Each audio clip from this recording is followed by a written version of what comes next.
It's your boy Umasonic 2016. Surf advisory in effect from 11 p.m. this evening to 8 a.m. Eastern Daylight Time Tuesday. Large breaking waves of 5 to 8 feet expected in the surf zone. Areas affected include in Massachusetts, southern Bristol, Massachusetts, Dukes, Massachusetts, and Nantucket, Massachusetts counties.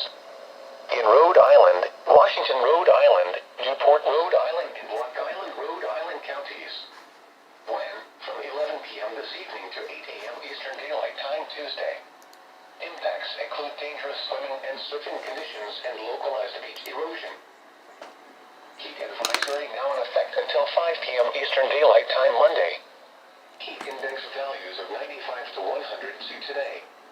On Monday, heat index values of 95 to 98 late in the morning into the afternoon. Areas affected include portions of eastern and southeastern Massachusetts and northern Rhode Island. When, until 5 p.m. Eastern Daylight Time Monday. Impacts include hot temperatures and high humidity may cause heat illnesses to occur.